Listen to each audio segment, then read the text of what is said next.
The thing in my cargo hold was breathing wrong, and I had a ladle in one hand when I went down the ladder to find out why. I run the galley on the Mard length, a bulk hauler the size of a town, and the galley is all I run.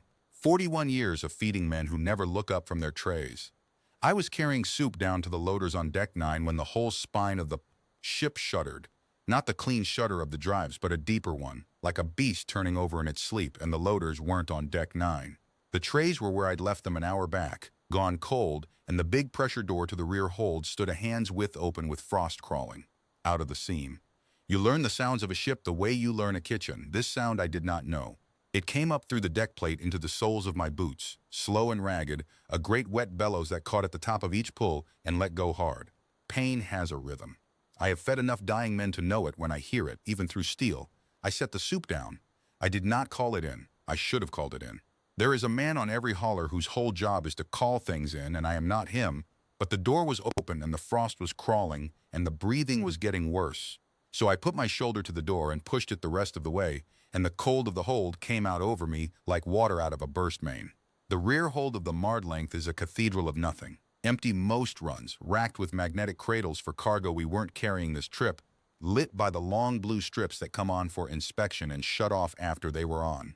Someone had been down here, and in the center of the deck, where the cradles fell away to bare grating, something enormous lay on its side and bled. I have no words for the size of it that won't sound like a lie. Longer than the galley, longer than the mess hall, a body of dark scale gone gray at the edges with cold, one wing folded under and the other splayed broken across the grating like a sail come down off its mast, a long neck, a heavy head, horns swept back and dull, claws as long as my forearm curled in slack, and along the belly where the scale thinned, a wound, a clean burned line, cauterized at the lips of it, the kind of cut a cutting torch leaves when a man is in a hurry and does not care what he opens. Somebody had cut this creature. Somebody had cut it and shut it in my hold to die in the cold. It saw me. The head came up off the deck, 2 hands, and the eye found me, a great amber eye with a slit down the middle of it, filmed over with the gray of fever, and the breathing stopped. The whole hold went still. A creature that size does not need a reason to be afraid of a man with a ladle, but it had gone still the way a hunted thing goes still, the way a dog goes still when the new hand comes into the kennel. And I understood, standing there in the cold with my apron on, that it expected me to finish what the torch had started. "All right," I said. My voice came out of me small in all that space. "All right, easy now. I don't know why a man talks to a thing like that. You talk to bread that won't rise. You talk to a stove that's gone cold on you in the middle of a service. The words aren't for the bread. They're for your own hands to keep them steady." I held the ladle up where the eye could see it, turned it so the blue light ran along the bowl of it, and I set it down on the grating slow and stepped back from it. Empty hands, the oldest sign there is. The eye watched the ladle go down. The breathing started again, ragged, and under it now I heard another sound, smaller that I had not heard from the corridor. A high, thin creak, muffled, coming from low against the wall, and then I saw why the broken wing was splayed the way it was. It wasn't broken, it was held. The creature had pulled that wing down off its own body and laid it like a tent against the curve of the hull, and under it, in the dark, warm pocket of it, something moved. I am 62 years old. I have buried a wife and 2 brothers and a great many men whose names I cooked for and never learned. I did not think there was a thing left in the dark that could make my throat close. I was wrong. The creature was dying in the cold of my hold, and it had spent the last of its strength holding one wing up off the deck so that whatever was under, it would stay warm a little longer. "You've got young," I said, "haven't you?" The eye closed, it opened. The neck eased back down to the grating, slow, and the head turned a few degrees toward me, and I have gone over that small movement 1,000 times since, and I will tell you what I believe it was, though I cannot prove it. I believe it was a question. I believe a thing that had every reason in the cold to hate the next man through that door turned its head and asked me, in the only language it had, whether I was one more man with a torch or something else. I crossed the deck. I did not run. You do not run at a frightened animal, and I have spent my life among large frightened animals of one kind and another, most of them men. I came up alongside the great barrel of its chest where the scale rose and fell, and I put my bare hand flat against it, and the cold of it went into me like the cold of the door had, except this was a living cold, a fevered cold, the cold of a body burning its last fuel, trying to stay warm and losing. Under my palm the heartbeat slow, too slow and skipping. "I'm the cook," I said, which was a foolish thing to say to a dragon, and I have never once regretted saying it. "My name is Aldous Wren. I'm not going to touch your young. I'm going to get this cold out of my hold. You hold on." And then I went back up the ladder, because a man who runs a galley keeps the keys to a great many warm places, and I had thought of one. The mard length carries its own heat the way it carries its own water, close, rationed, watched by a quartermaster who counts every jewel the way I count flour. To bleed warmth into a dead hold, I would have to pull it from somewhere it was supposed to go, and the somewhere nearest the rear hold was the galley itself, my galley. The ovens I had banked for the night, the warm room where the dough proofed, the long hot water lines that fed the dish pit. If I cut them open to the hold, I would lose the morning bread, the night shift's eggs, the hot water for 200 trays. I stood at the top of the ladder with my hand on the heat main valve, and I thought about the chief steward's face, which I have seen do many things, none of them kind. And then I thought about the wing held up off the cold deck, and I opened the valve. The lines banged and shuddered. Warmth, my warmth, the morning's warmth, went sighing down the conduit into the dark below. I heard it reach the hold. I heard the great ragged breathing change, just slightly, the top of each pull coming a hair easier as the killing cold began, by degrees, to lift. That was the first thing I gave. I want it set down plainly here at the start, because of everything that came after and everything they made of me, that the first thing I gave was the morning bread, and I gave it without being asked, to a creature whose name I did not know, in a cold hold, because it had one wing up and something alive underneath. It was not a brave thing. It was a kitchen thing. You keep the weak thing warm and you feed it, and you do not let it die on your shift. That is the whole of what I know. Everything else, every great thing that found its way to my galley door in the weeks after, grew out of that one small ordinary thing, the way bread grows out of nothing but flour and water and patience and heat. I went back down the ladder with a thermos of broth, because broth is the other thing I know, and I did not yet understand that I had just turned the cheapest part of the ship's heat toward a fire that half the sky was looking for. The broth was a problem of scale. I had a creature on my hold deck the size of a freight cradle, and I had brought it a quart of soup. But I have fed men too sick to lift a spoon, and you learn that the body that won't take food will sometimes take warmth and salt, through the lips, a little at a time, that what you are really doing is reminding it that taking is possible. I knelt by the long jaw. That head alone was bigger than I am, and I found the corner of the mouth where the lip drew back from teeth I did not let. My self-measure, and I poured a slow, thin line of warm broth along the gum, and I waited. For a long moment, nothing. Then the throat worked. Once. The broth went down. The amber eye came open and found me again, and there was something in it now that had not been there before, and it was not gratitude, not yet. It was closer to disbelief, the flat astonishment of a thing that had made its peace with the next cruelty and instead got soup. There, I said. There. More where that came from. I poured again. It swallowed again. And from the warm dark under the wing came that thin high creak, 3 notes of it, and the great head turned at the sound the way every mother's head in the world turns at that sound, and the dragon that I would later learn the proper and terrible name of did a thing I have never forgotten. It drew its broken-looking wing in a finger's width tighter against the hull, sheltering the small thing la better, and it looked at me, and it let me feed it. It let the strange man near its young. In the arithmetic of a wild and dying creature there is no larger sum than that, and it spent it on me, the cook, because I had brought heat and salt and had not reached for the soft place under the wing. I stayed down in that hold the rest of the night. I went up twice, once for more broth, once to throw a tarp over the galley door so the morning shift wouldn't wander in on cold ovens before I could explain myself, and both times I came, back down expecting to find it dead, and both times the eye opened when my boots hit the grating. By the 3rd hour the broth thermos was empty, and I had switched to warm sugar water, which is what you give a man whose body has stopped believing in food, and the great heart under my palm when I checked it had steadied, not strong, steady. The skip had gone out of it. Somewhere up in the warm dark of the ship, in his cabin with his ledgers, the chief steward was sleeping the sleep of a man who counts jewels, and did not yet know that the morning bread had failed, and that the reason it had failed was the best reason there has ever been. The chief steward found me at 6 bells with flour on my hands and no bread to show for it. His name was Corwin Vale, and he had the look of a man who has spent his life being right about small things. He came into the galley counting. The cold ovens, the open warm room, the proofing rack with the dough gone slack and dead in its trays, and I watched his face do the arithmetic and arrive, the way I'd known it would, at the heat main valve. You vented the galley heat, he said, into the rear hold. Wren, the rear hold's empty. It isn't, I said. I'd had 4 hours to think about how I would say this, and every way I rehearsed sounded like a thing a tired old man invents. So I didn't say any of it. I wiped my hands on my apron, and I said, come down and look, and to his credit or to his curiosity, he came. He stopped on the 3rd rung of the ladder. Most men stop on the 3rd rung. From there you can see the broken-looking wing and the long gray flank rising and falling, and the mind takes a moment to agree that the thing is real and the size that it is. He came down the rest of the way slow, and he stood beside me at the edge of the bare grating, and for once in the 4 years I'd known him, Corwin Vale had nothing counted and ready to say. "That's a war animal," he said finally. His voice had gone flat. "That's a wren. That's branded. Look at the haunch." I looked. I had not looked before. I'd been busy at the head end. On the great muscle of the hind leg, burned into the scale, was a mark, a ring with a bar struck through it. The kind of mark you put on a thing to say it belongs to someone and is not to be touched without their leave. The torch cut along the belly had been made by a man who knew that mark and had cut anyway. Somebody loaded it in the dark at the last port and cut it on the way in, Vale said. Smuggling, or settling a debt. They meant it to be dead and frozen before anyone found it. He looked at me. "You should have called it in. It's got young," I said. "It's got..." He stopped. I watched him not want to look and then look. The wing eased a finger's width and the thin high creak came out from under it. 3 notes, and Corwin Vale, who counts jewels, took a step back from the edge of the grating like a man stepping back from a ledge. "There's 2 of them," he said.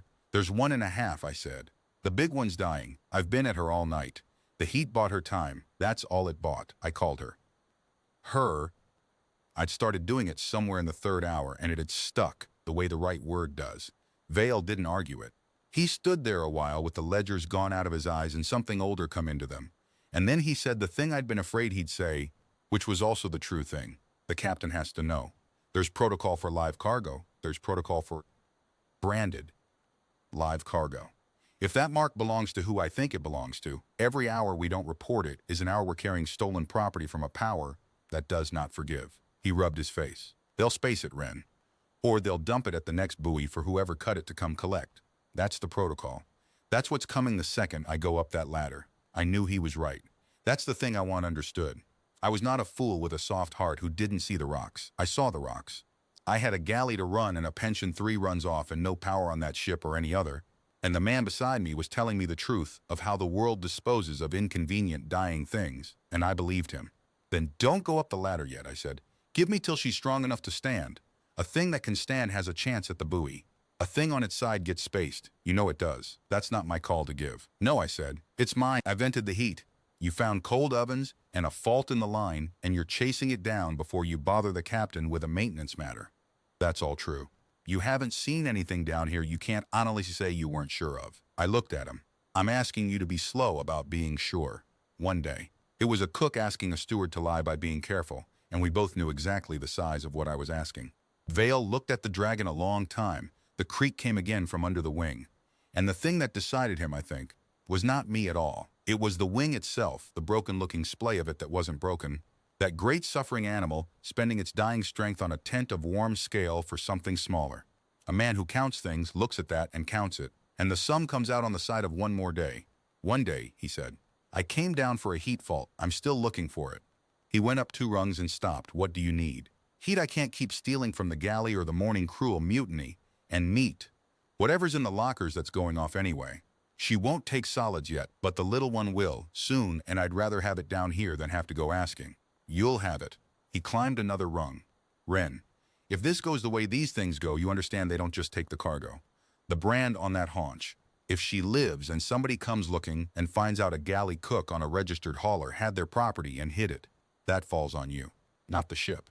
"You." "I'm 62, I said. I've got a galley and a pension and a wing held up off the cold deck. I know which of those I'll be ashamed of at the end." He went up the ladder. He didn't answer.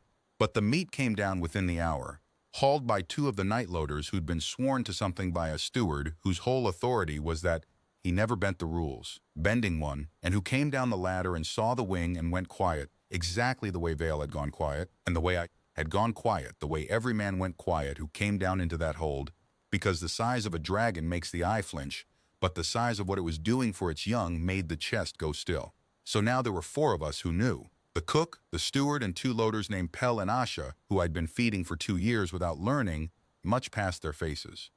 By the end of that first day there would be a 5th, because you cannot keep a heat fault open forever, and the engines have their own keeper, and he is the next one in this. She woke fully in the afternoon. I'd been spooning warm meat broth into the corner of her mouth, and I felt the change before I saw it. The great head, which had lain slack against the grating through every feeding, took its own weight off my supporting arm. The neck firmed. The amber eye cleared. Just at the rim, the gray of the fever pulling back a hair, and for the first time it was not the eye of a thing too sick to do anything but submit. It was watching me, measuring. And under the watching there was a low sound starting up in the deep of her chest, a sound I felt in my own breastbone before I heard it, a sound that was not a growl exactly but was the country that growls come from. I did not move my arm. I had broth on the spoon and I held it where it was. "There she is," I said. "There's the rest of you." I wondered where you'd got to. The sound stayed in her chest. The eye moved from my face, to the spoon, to my hand, to the place by the wall where the small thing creaked, and back, the whole circuit of the room, the math a mother does when she wakes in a strange place and finds a stranger close. And then, I have told this part to exactly 4 people in my life and watched all 4 go quiet. She lowered her head. She brought that great horned head down off its proud neck and set the underside of the jaw against the grating, near my knee, deliberate, and turned the soft of the throat up where my hand was. The most undefended thing an animal owns. She put it where I could have done anything to it. And she looked at me, and the low sound in her chest changed key into something I had no name for then and have a name for now. She was thanking me. And she was telling me, in the only grammar she had, that she had decided what I was. The engine keeper came down the ladder that night with a wrench in his hand and murder in his face, because somebody had been bleeding heat off his lines for a day, and he'd come to find the thief. His name was Gareth Saul, and he was the only man on the marred length I was afraid of, not because he was cruel, but because he was certain, the way the men who keep the engines are certain, that everything aboard a ship is either useful or a hazard, and there is no third kind of thing. He came off the ladder fast, saw me, opened his mouth to take the skin off me about the heat main, and then the long blue strips caught the gray, flank rising and falling behind me, and the wrench came down to his side, and he said a word I won't write that was, in its way, a kind of prayer. "That's where my heat went," he said. "That's where it went." He came forward slow. He was a Hazen utility man, and I watched him try to file her under one of the 2 and fail. She'd lifted her head when his boots hit the grating, and the low country of Grohl's sound had started in her chest, and Gareth Saul stopped at the edge of the bare deck the way they all stopped, and the wing eased its fingers width, and the creak came out of the dark. "She whelped," he said. Not a question. He had a daughter dirtside. I learned that later. He knew the sound. "She whelped in my cargo hold." "Not yet," I said. "She's carrying." The creaks the firstborn come early and small, I think, the way they come when the mother's been hurt. The rest are still in her. That's why she won't die. She's holding the cold off the one that's out, and holding the others in until it's safe to let them come, and it's never going to be safe, so she's just holding. She's been holding since before I found her. Gareth Saul looked at the brand on the haunch. He looked at the torch cut along the belly, cauterized and weeping at the edges. He was a man who understood machinery, and he read the wound like machinery, the angle of it, the hurry in it. "Somebody cut a brooding war mother and froze her in a box," he said. And there was a thing in his voice now that hadn't been there, a low-banked thing. To smuggle the brand off her, maybe. Or because a dead brood's worth more to somebody than a live one. Either way. He turned the wrench over in his hand. "Either way, they're going to want to know what happened to the box. And the box is on my ship. I know it. You should have called it in. That's been said." He was quiet. The mother watched him. And then Gareth Saul did the thing that told me he was in. All the way in, past where Vale had gone. He crouched down at the edge of the grating, set the wrench flat on the deck the way I'd set the ladle, and he started talking, not to me, to her. Low and steady. The voice you use on a frightened machine that's about to do something expensive, except there was no machine, and after a minute the low sound in her chest went quiet, and she let him stay.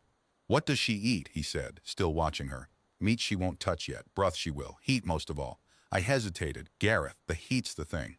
I can't keep stealing it from the galley, and you can't keep it off your logs forever. The quartermaster'll see the draw. She needs more, not less. She's burning everything she's got just staying alive, and when the brood comes she'll burn double." He stood up. He looked at the cold cathedral of the hold, the racked cradles, the long-dead heat main I'd cracked open, and I watched the engine keeper's certainty bend itself, for the first time in the 4 years I'd known him, around a thing that was neither useful nor a hazard but was simply alive and his to save or not. "There's a maintenance shunt," he said slowly, "off the number 3 reactor's waste loop. We dump that heat to the radiators every cycle. It's loss, it's nothing. The quartermaster doesn't count loss, because loss isn't anything. I could put a temporary line off the shunt into this hold, and it'd never show on a single ledger, because as far as the ship's concerned, that heat already left." He looked at me. "It's against 6 regulations. It's not stealing." "Exactly. It's keeping something that was already thrown away." That, I said, is the truest thing anybody said down here. He went and got his tools. It took him the better part of 2 days, working night shifts, telling the watch he was chasing a radiator imbalance, and in those 2 days the hold changed. The killing cold lifted into something a body could live in. The mother's breathing came up out of the ragged country and steadied into a long, deep tide. The firstborn under the wing grew bold enough to put its head out, and I saw it for the first time in the warm blue light, a hatchling the length of my forearm, scale not yet hardened, the color of a bank coal, with eyes too big for the skull and a torn place on one of its tiny new wings where the cold had nipped it before I'd ever found the hold. It looked at me with those enormous eyes, and it opened its mouth and made the three-note creak directly at me, and Gareth Saul, up his ladder with a coupling in his teeth, said around it, "Don't you dare feed that thing by hand, Wren. You'll never be rid of it." And I fed it by hand. I want to be careful here because the bond is the part that runs slow if you let it, and these were not slow days. Every warm hour cost something, and the cost climbed. The quartermaster's audit was 4 days out. The brand on the haunch belonged, Gareth confirmed from an old shipping registry, to the Valraketh, a name that meant nothing to me and went through Vale and Gareth both like a cold draft, a sky clan, a power, the kind of name that owns its own ports and answers to no flag. And every man who came down that ladder to help, and there were 6 of us now, the loaders had brought a cousin in the medical bay named Rensky, who knew animal anatomy.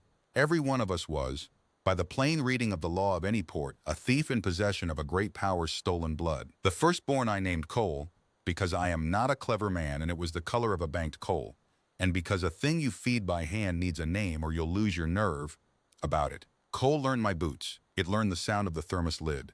By the 3rd warm day, it would leave the tent of the wing and come the length of its small body across the grating to put its head against my shin. And wait, and the mother let it. That was the staggering thing. The thing Rensky the medic kept saying when she came down to check the belly wound. A war-bred broodmother of a clan that owned ports was letting her firstborn cross a cold deck to lean on a human's leg, and she lay there and watched it happen and made no sound at all. "She's not just tolerating you," Rensky said, kneeling by the cauterized cut with her field kit, which was for men and worked on the dragon by sheer force of her being unafraid. "Tolerating? I've seen. This is different. She's teaching it. She's letting it learn you on purpose." She looked up at me. "Cook, I don't know what you've started here, but I know animals, and that animal has decided your pack. And whatever's branded on her haunch when it comes looking, and it will, it's going to find its war mother has adopted the galley cook off a freight hauler, and I have no idea on God's earth what a power like that does with a thing like that." I didn't either. I was about to find out, because 4 decks up, in the dark, the quartermaster's audit had just moved up 2 days, and the captain of the Mardlength had begun to wonder why his engine keeper kept logging a radiator imbalance that wouldn't resolve. The firstborn nearly died on the 5th night, and that was the night the cost of all of it came due in a body small enough to hold in 2 hands. Cole had taken a chill the cold had planted before I ever found the hold.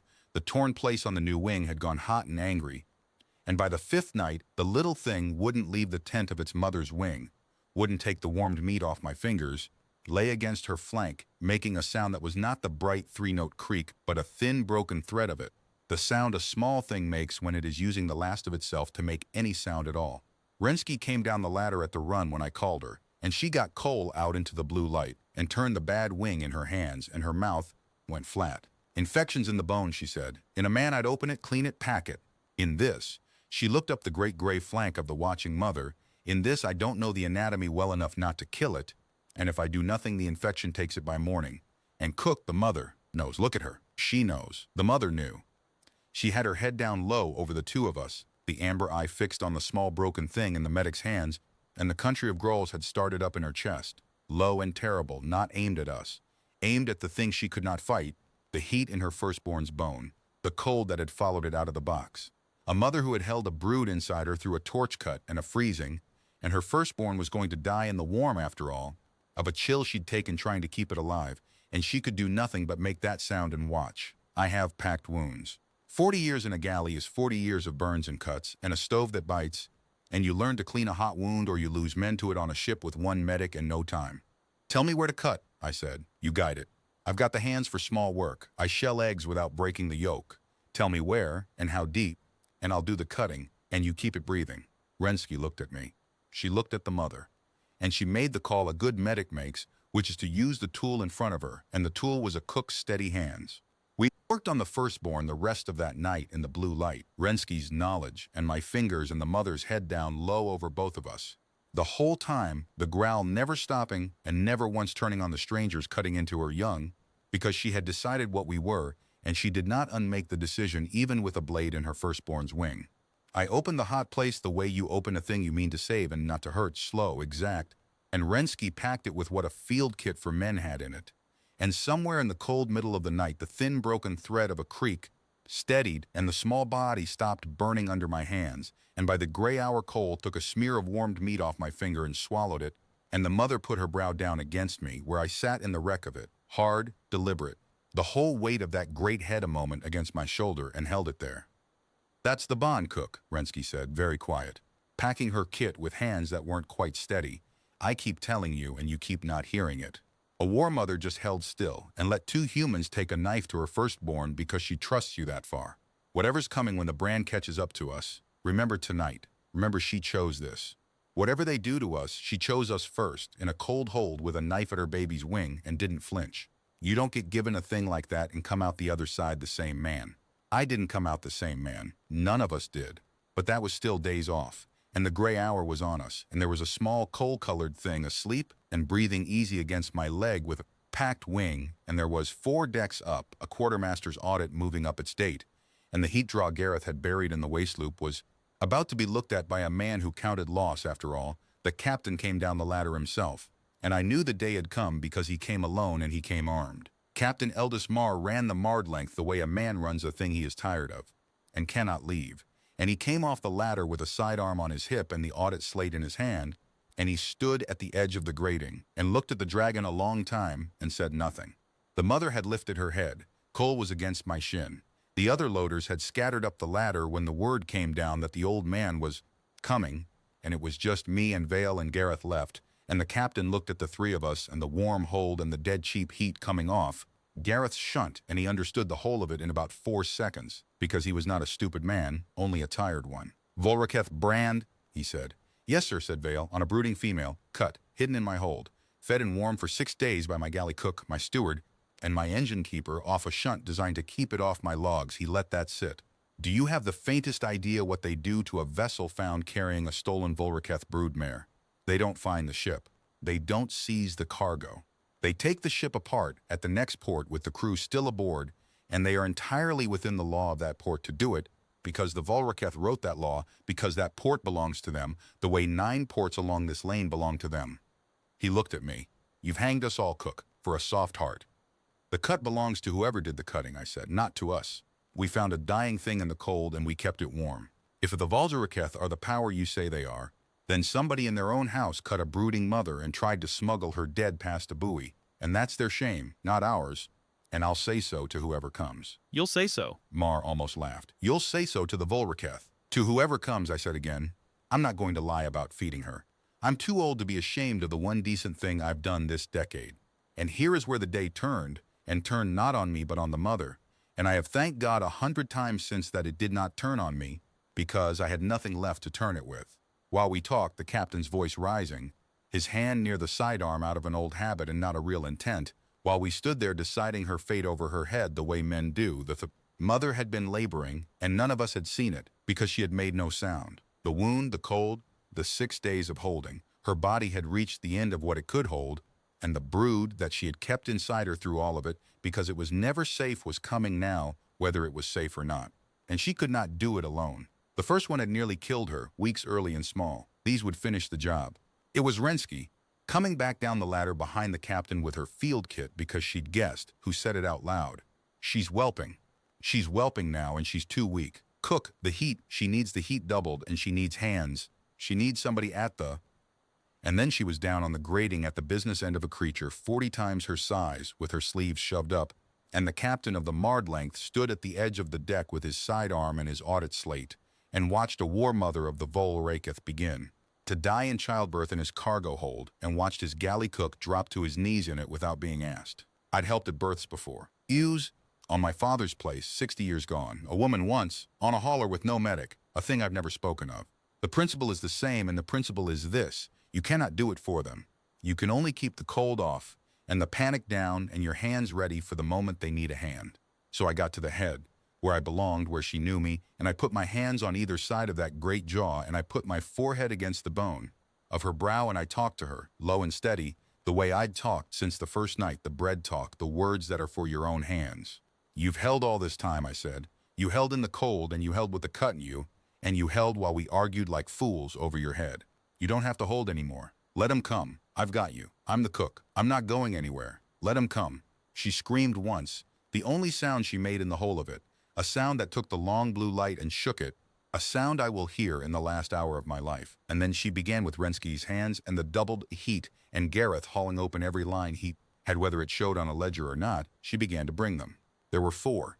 The first came easy, and Rensky had it breathing in the time it takes to say so.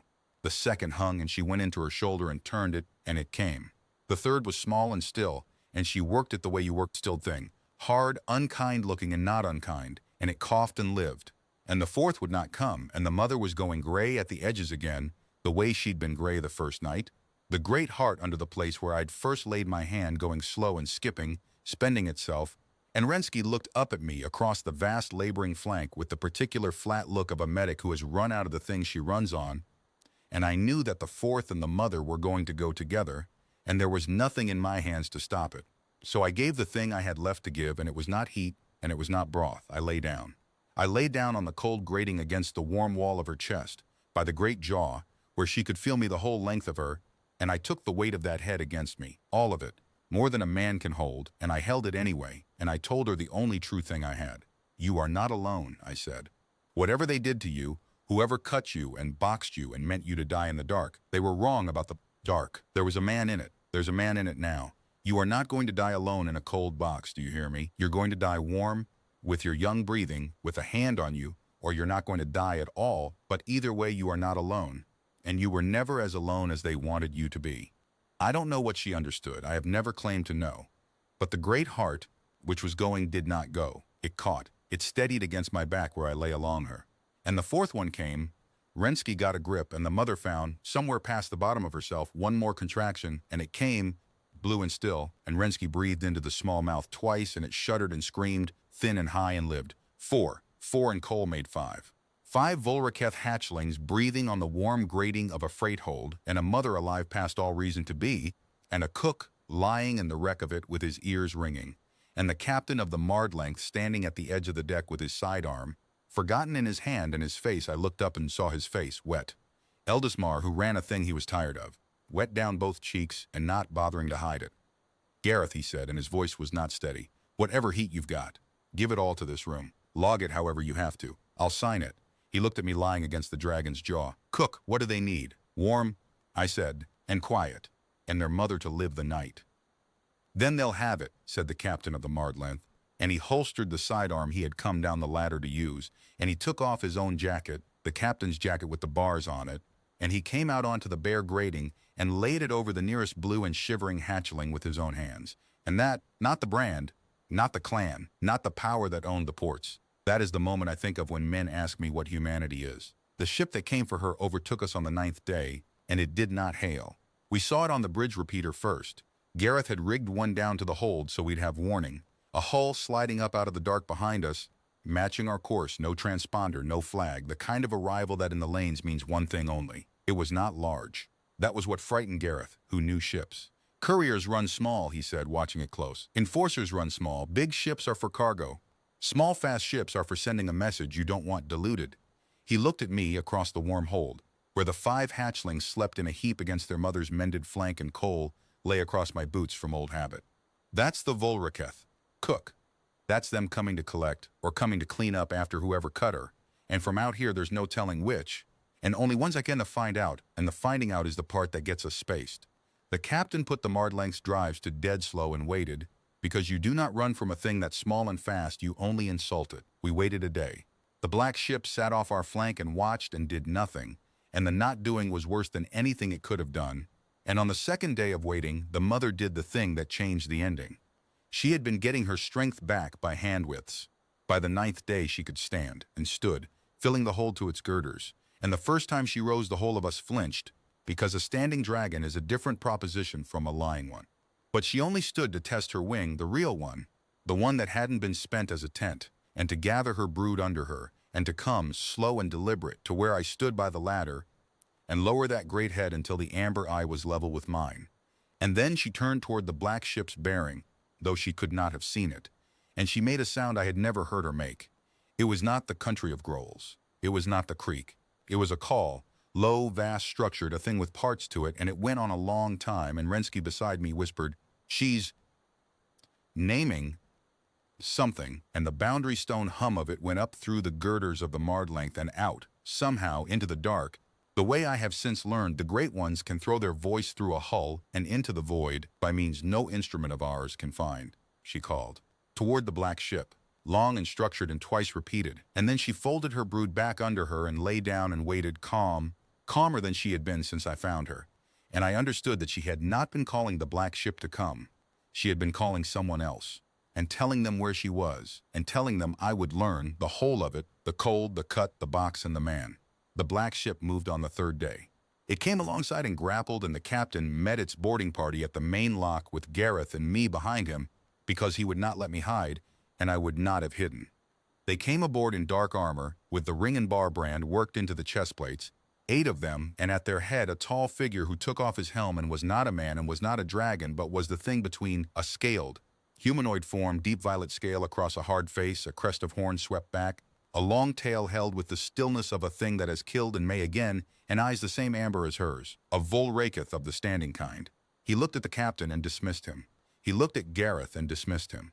He looked at me, in my apron, and he did not dismiss me, and his nostrils widened, and I knew he was reading the broodmother off my skin, the way Rensky had said an animal would, except this was no animal. This was a person of a power that owned ports, and he had just smelled his own kind's mother on a galley cook and gone very, very still. "You will take me to her," he said. His voice was low and accented, and it filled the corridor. Now, we took him down the ladder. He came off it into the warm hold, and he saw her, alive, standing, 5 hatchlings about her feet, and the hard violet face did a thing that hard faces do when they have braced for grief and met its opposite. He crossed the grating, and she lowered her head to him, and they touched brows, the 2 of them, the great true draconic mother and the standing kind kinsman, and there was a long sound between them that I will not pretend to have understood, except that it had grief in it and rage in it, and under both a disbelief that kept breaking back through, and twice in the middle of it she turned her head and looked at me, deliberate, and twice he followed her look to me and back. When he straightened, he was looking at me. She says he began and stopped and started again, and a being of that power having to start a sentence twice is a thing you do not forget. She says she was cut by Vale Caris, who was, of our own blood, a debtor who meant to sell the brood dead and the brand scrubbed, and to space her empty hull where no one would look. She says she woke in a cold box, certain she and the unborn would die in the dark, which among our kind is the one death we are taught to fear, the death without the clan, the death no voice attends. He stopped again. She says a man came down into the cold with an empty hand. She says he gave the heat of his own hearth before he knew her name or her worth or her danger to him. She says he fed her and warmed her young, and when the brood would not come, he lay down against her in the cold and told her she would not die alone, and that this, the not alone, was the thing that let her live. The amber eyes had not left me. Among our kind there is no greater gift than to attend a death so that it is not alone. He gave it not knowing it was the highest thing he could give. She says his name is Aldous Wren, and he is the cook. The hold was very quiet. The captain of the Mardlanth behind me had gone still. Gareth had gone still. The 8 dark-armored Volraketh at the lock had come down the ladder one by one as their kinsmen spoke, and they stood ranged at the edge of the grating, and I watched them look from their living mother to the heaped brood to the old man in the apron, and I watched the hard certainty go out of 8 faces, the way it had gone out of Vale's and Gareth's, and the captain's, one after another, the same softening, the same flinch and stillness, until the whole armed party of a power that owned 9 ports stood in my warm cargo hold with their helms in their hands, and nothing left in them that wanted to hurt anybody. "You are a thief in the law of our ports," the standing kinsman said to me. "You are in possession of a Volraketh broodmother and 5 of the blood. By the letter of it I could take this ship apart with you in it and answer to no one." He let it hang. Then he lowered himself, that great violet figure, down onto one knee on the cold grating of a freight hold, level with me, the way you lower yourself to a child or to a thing you have decided is sacred. "I am Careth Vol, who speaks for the clan in the absence of the matriarch, and I am telling you that I will not. I am telling you that the law of our ports has just met the older law, the one beneath it, the one she is reminding all of us tonight that we forgot, that the clan attends the dying, and you attended her when we did not, and so you are not a thief in the warm of this hold. You are the thing we have no word for in your tongue and only one word for in ours, and I will not waste it on you cheaply. Stand with me, cook. The matriarch is coming, and she will want to ask you herself the question that is already moving through every port we hold. What question, I said. Who, he said, sheltered the brood mother in the cold? They are already asking it out there from buoy to buoy along 9 lanes. Who? He looked at me with those amber eyes that were her eyes, and we are going to tell them it was the galley cook. The matriarch did not come small, and she did not come quiet, and for the first time in 9 days the warm hold was not big enough.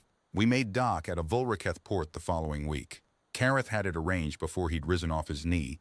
The Mardlanth escorted in under a flag I'd never seen, the captain's record wiped clean of any cargo offense by the simple expedient of a power that owned the port, deciding there had been none. And on the dock, in daylight that came down white and clean through a dome the size of a sky, the matriarch of the Vulriceth waited, and behind her waited the clan.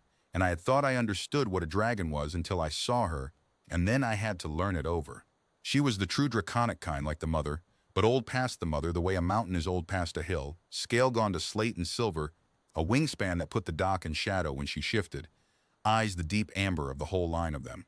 And ranged behind her on the long bright dock stood the standing kind and the true draconic both, hundreds of them, the whole near reach of a clan that owned 9 ports, come to the dock to see the thing the buoys had been asking about for a week. I came down the gangway in my apron. I had thought about not wearing it. Rensky told me to wear it. You wore it the whole time you earned this, she said. Don't put on a costume now. Let them see the man who actually did it. So I came down in flour-dusted whites with a ladle still through the apron string out of 40 years of habit, an old cook walking into the regard of a power, and I will not pretend my legs were steady.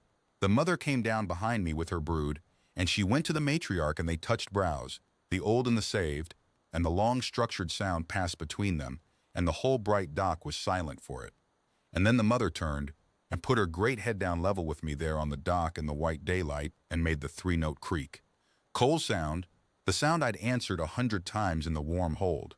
And Cole came out from between her feet and crossed the dock and put its head against my shin in front of the assembled clan, the way it had every day, because to Cole I was not the man the buoys were asking about.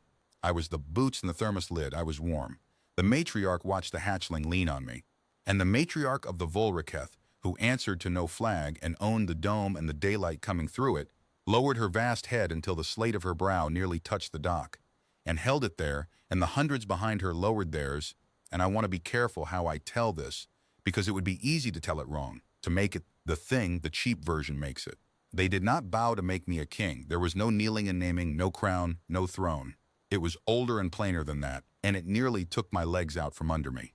They lowered their heads the way you lower your head in the one place where the dead are remembered, the way men used to bare their heads at a graveside without being told. They were not honoring my power. They were honoring the thing I'd done in the cold, that I'd attended a death so it would not be alone, and the death had turned and become 5 lives. And to them I understood, watching the great slate head held low, that was not a small mercy. To a people whose deepest fear was the death without the clan, it was the holiest act there is, and I had done it for a stranger, in a box, expecting nothing, not even knowing it was holy. Kareth spoke for the matriarch because the matriarch's voice was not made for our hearing. She asks, he said, what the clan may give the cook. I had known the question would come. I'd lain awake on the way to dock turning it over, and I'd arrived at the truth, which was that there was nothing they could give me that I had room for. I'm 62.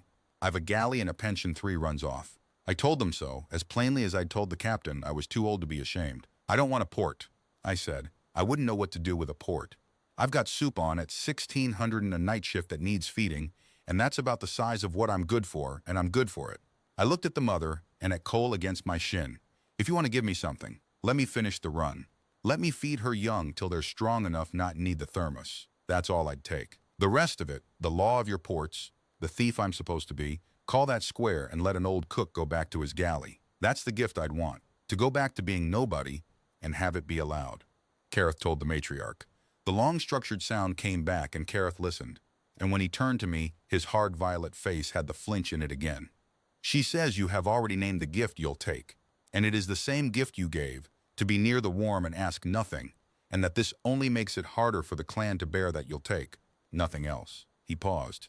So she will give you the thing you did not ask for and cannot refuse, because it is not a possession and not a port, and you cannot leave it on the dock when you go. She will give you a name in the clan's blood roll written beside the broodmother's own as kin, not as lord, as kin. It means that for as long as the Volraketh hold a single port, the death you feared on her behalf is one you will never die. When your hour comes, cook, in your galley, in your bed, wherever an old man's hour comes, you will not die alone. The clan will know it. The clan will attend. A voice of the blood will be with you. In the dark you spared her, so that the thing you gave a stranger is the thing that comes back to you at the end. His voice had gone rough. It is the highest thing we have. She is giving it to the cook. And she says to tell you it is not payment. It is only that the clan has remembered, because of you, what it is for. I did not have words. I have told you I am not a clever man. I stood on the bright dock in my apron, with a hatchling leaning on my shin and a power's whole near reach with their heads bowed at a graveside that had no grave. And the only thing that came up out of me, the cook thing, the bread thing, the words that are for your own hands, was, well, all right then. And the mother heard the all right then that she'd heard 100 times in the cold. She made the long sound one more time, low, and I understood it now. I'd understood it since the black ship's bearing. It was the same word she'd thrown out into the dark to call her clan to a cold box on a freight hauler. It meant, here. It meant, here is the warm. Come. There was one more cold thing that had to be answered before I could go back to my galley, and it walked onto the dock the next morning in chains. They brought Vale Karis up out of the black ship's hold. The small, fast ship had been his, I learned. Not a courier come to collect, but the cutter himself, run to ground by his own clan after the mother's call went out along the buoys. He was of the standing kind like Kareth, scale a dull bruised violet, and he came onto the bright dock between two guards with a particular gray look of a man who has done a thing in the dark, certain the dark would keep it, and learned that there is no dark deep enough. He had cut a brooding mother of his own blood to sell the brood dead and scrub the brand and clear a debt. He had boxed her to freeze, and the only reason the whole of it was known, the only reason he stood in chains in the daylight instead of counting his money in some quiet port, was that the box had been loaded onto the wrong ship, a slow bulk hauler with a galley cook who went down a ladder after a wrong sound. The matriarch did not look at him. That, I came to understand, was the worst thing she could have done, and she did it on purpose. Among the Volraketh, to be unlooked at by the head of the blood is to be already dead, already outside the clan, already in the cold box you tried to put another in. Kareth read the law to him on the dock, the law of the ports, the one the cutter had counted on protecting valuable cargo, the same law that now had a name for what he was and a thing it did to that name. And the doing of it, by the letter, was death. Their law had no smaller room for a man who cut a broodmother, and then the mother, the one he'd cut, standing whole and slate-bright with her 5 about her feet, came forward across the dock and put herself between the chained cutter and the law that was reading him his death, and lowered her head, and made the long structured sound at the matriarch, and the dock went silent the way it had gone silent for me. Kareth's face did the flinch. She is asking, he said slowly, for his life. The one he cut is asking for the cutter's life. He listened. She says she has learned a thing in a cold box that the clan forgot, and that it would be a poor way to honor the man who taught it her, to celebrate the warm by sending one more of the blood into the cold to die alone. She says the cook did not weigh her worth before he warmed her. She asks that the clan not weigh the cutters before it decides his cold. She asks that he be made to learn the thing she learned, not killed, but kept, not spaced, but set to the lowest work in the lowest port to attend the dying of strangers until he understands in his own hands what he tried to take from her. She says mercy is the only payment that does not run out. She says the cook would tell them so if the cook understood the question, and she is glad the cook does not, because he would be embarrassed to be asked. She was right. I would have been. I stood on the dock in my apron and was embarrassed anyway, because a power's whole reach had turned to look at me, the cook, the unasked authority on what mercy was, and I had no speech in me. So I did the only thing I know how to do in a silence I can't fill, which is to put a warm thing into it. I'd brought a thermos down from the marred length, old habit. You don't go anywhere without one when you've spent a week feeding a hold. And I crossed the dock to the chained cutter, who flinched from me harder than he'd flinched from the matriarch, because he knew what I was to all this and could not bear to be near it. And I unscrewed the lid and I poured a cup of broth and I held it out to him. You're cold, I said. I can see it. Drink that. It is the only thing I said in the whole reckoning, and I did not say it to make a point. I said it because the man was cold and I had broth, and that is the entire and only theology I have ever had. But I watched it land on the dock like a stone in a still pond. The cutter looked at the cup. He looked at the cook holding it, the cook the buoys had been asking about, the cook the mother had taken into the blood roll, the cook who by every right on that dock should have wanted him dead. and the cook was offering him soup because he was cold, and Vale Caris, who had cut a brooding mother to clear a debt, broke, not gracefully.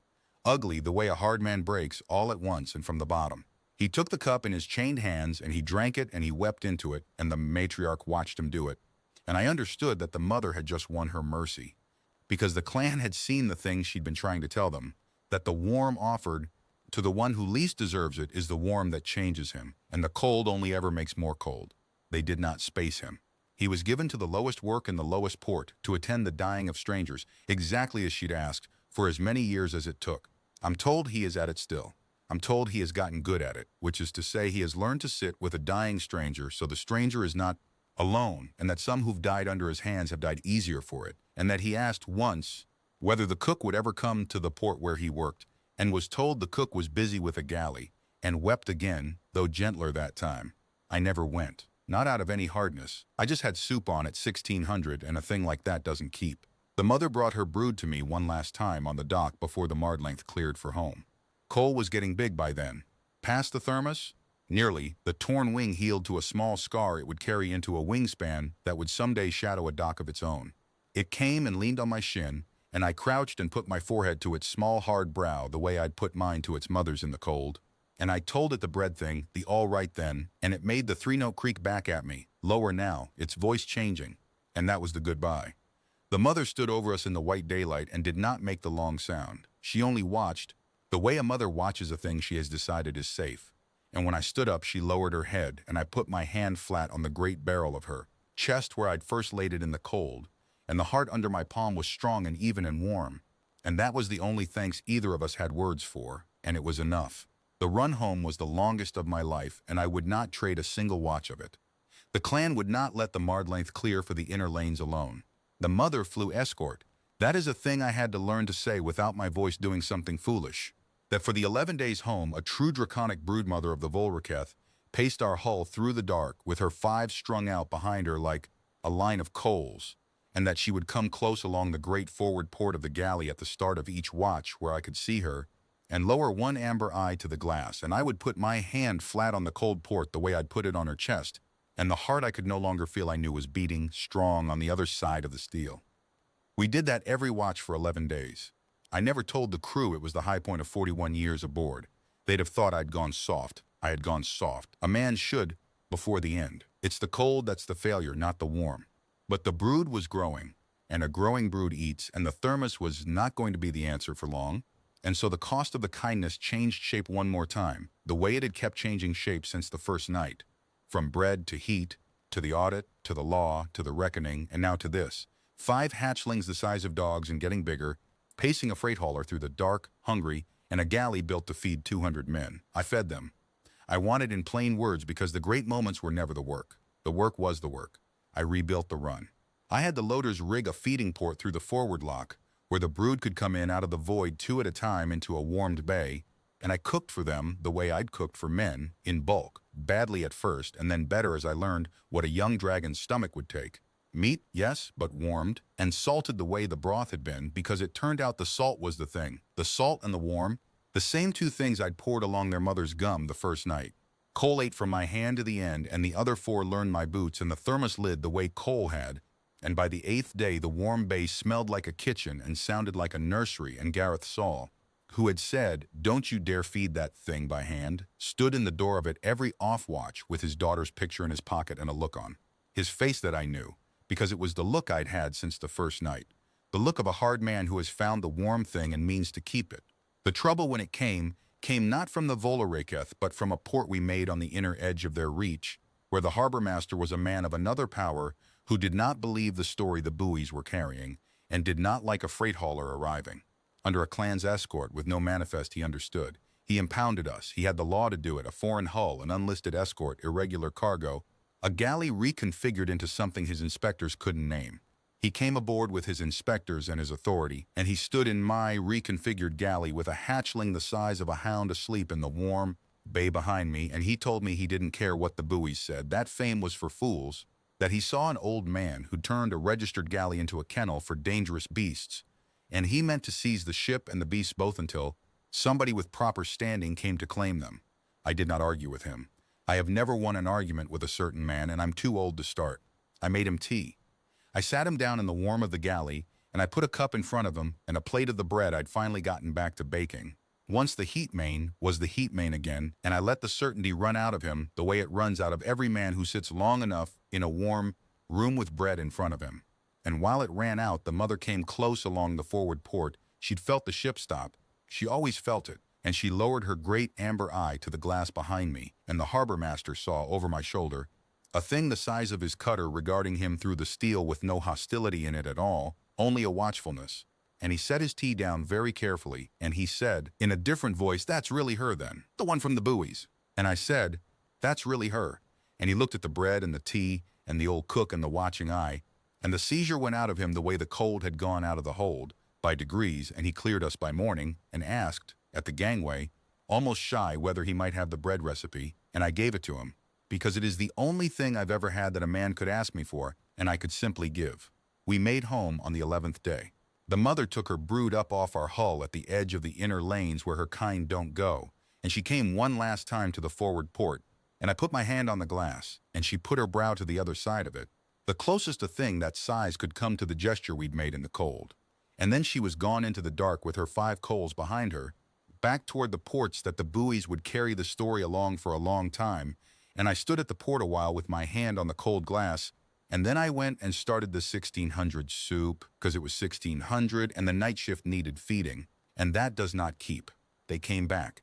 That is the part I did not expect, and the part that has shaped every year since. Not all at once, and not with escort and dome and a power's whole reach lowering its head.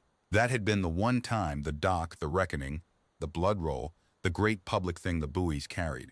What came after was smaller and went on, and the going on is what I'd give the great public thing for if I had to choose. Every season, near the turn of the year, when the Mard length runs the outer lane that brushes the edge of the Volreketh reach, the mother would be there, pacing the hull, one amber eye at the forward port at the start of the watch, and behind her, each year, the coals strung out and larger, coal in the lead, always coal, the torn-wing scar gone silver against scale that had hardened to the color of a banked fire grown to a forge.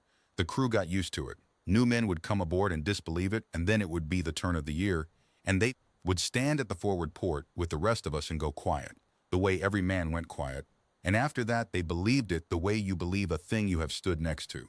The captain, Mar, ran the Mard length 6 more years before his heart sent him dirt side, and he came to the port every turn of the year to the end of it, and the last year he could barely climb the ladder. He made the loaders carry him up to it, because he would not miss the watch where she came close, and when he put his hand on the glass that last time, the mother held her eye there, longer than she ever had, and I have always believed she knew the way they know, and was telling the captain, who had laid his own jacket over a shivering hatchling, that he too was in the blood roll now, that he too would not die in the cold. He didn't. We were all with him.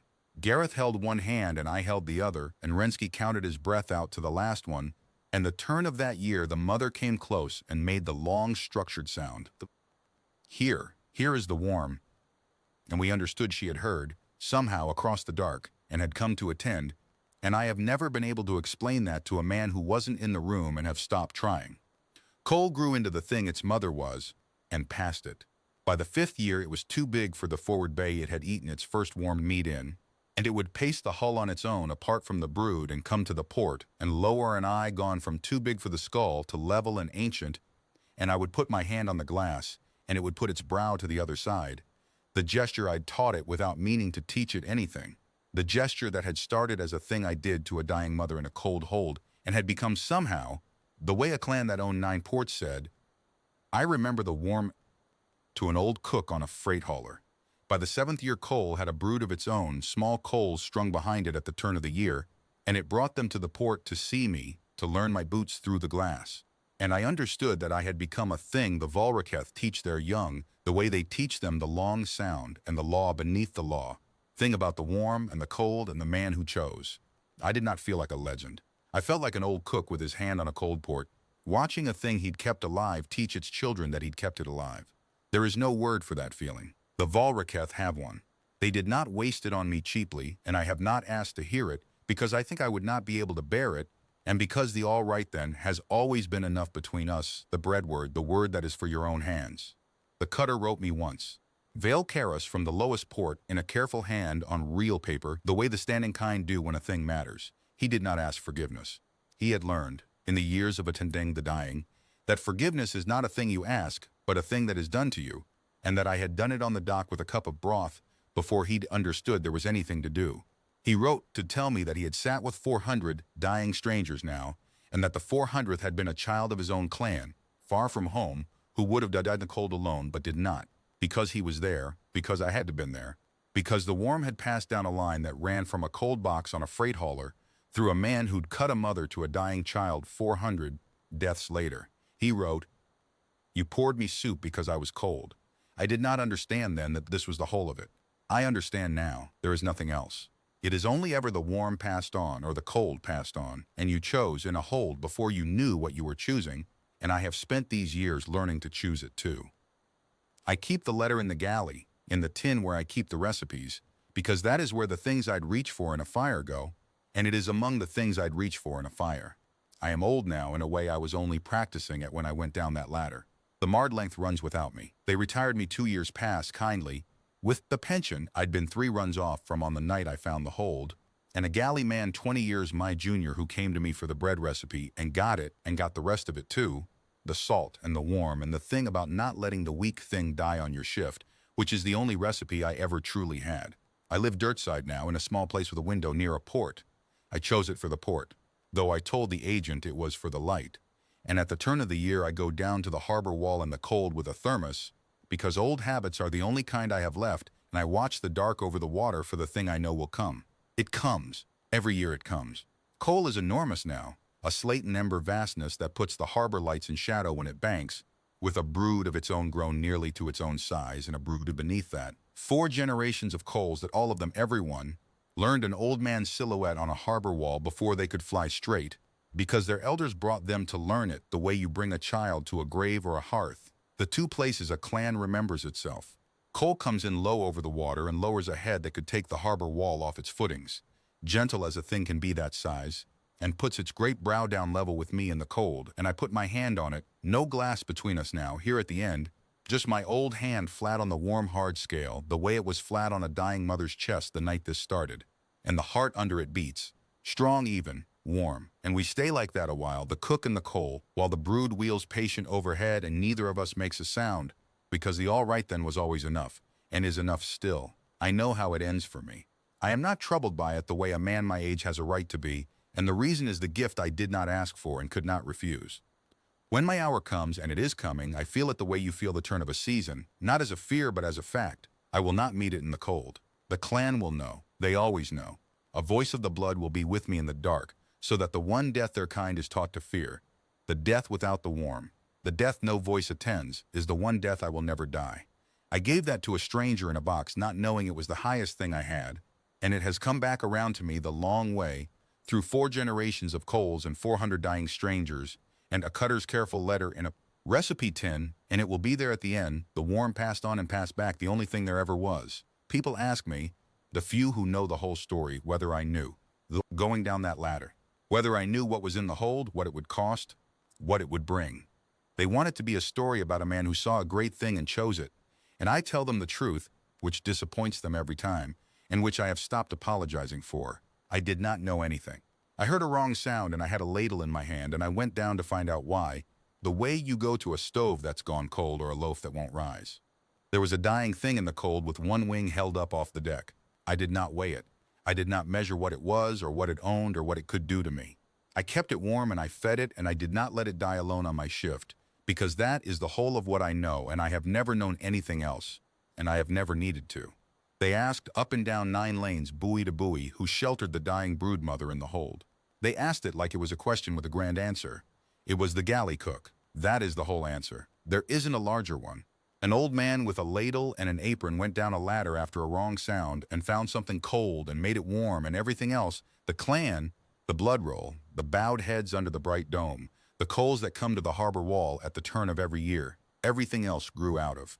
That one small ordinary thing the way bread grows out of nothing but flour and water and patience and heat. I have lived a long time and fed a great many people and buried a good number of them.